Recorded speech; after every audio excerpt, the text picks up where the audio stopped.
day for Guinness, although I'm just, drinking coffee. But, I mean, coffee's the source of life, right? Like, don't you just love some coffee?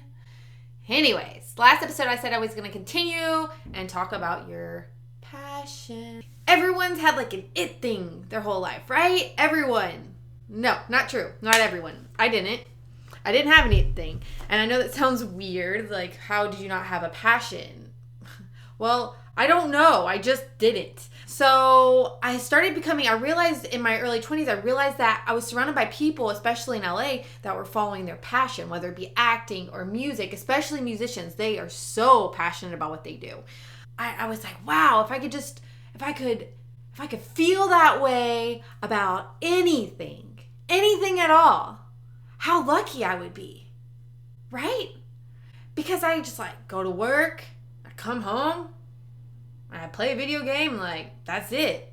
That's all I got going. So one summer I decided I've had enough of not having a passion. I'm going to go out into the world and I'm going to find my passion. I'm going to rock this. Right? So guess what I did?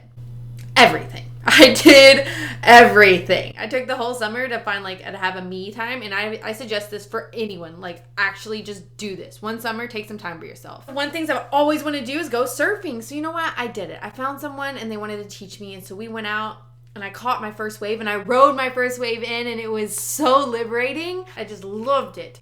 And then I was sitting on my board, and I have this fear of sharks. I mean, we all have a fear. We can talk about your fears one day. And I was sitting on my board, and I was like, as long as I don't see a shark, I'm good.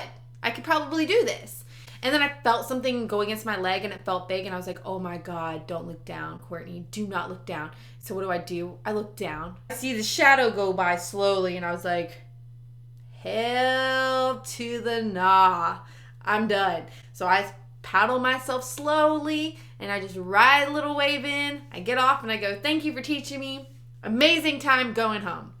That was the end of surfing for me. I tried painting. I love painting. I went out and got huge boards and painted for the first time this huge wave because I'm obsessed with the water. And it was awesome. But it wasn't my passion. Neither was surfing. And then I tried hiking. I'm not a complainer. It's just things that I just didn't feel passionate about it. I was like, this isn't really for me. And then I realized one day, I was like, do you really have to have one thing? Do you have to have an it thing? Or can you survive without one? And then I realized if you're not going to be passionate about one thing, then you can be passionate about a lot of things. And I even tried ISN, which ISN is my former YouTube channel, and it was about video games. And I just kind of want to play when I want to play and be left alone with that. My point being, you don't have to have a passion of just one thing. And anyone that tells you that, ignore them. Really. I mean, like, oh, you need to, you should really go find your passion. How about you focus on yourself? Let me do me. But that being said, that's my story about passions and why you should find it if you can, and if you can't, that's okay. Next episode, maybe we'll talk about fears. I don't know. Maybe I'll just surprise you. But tune in and we'll talk about it then. And I hope you have a fantastic day. And leave a comment below. Anything you want to talk about, anything you want me to talk about, anything you want to talk about together, we can do that. Like, comment, share, subscribe, and I appreciate you tuning in as always. Love you bunches.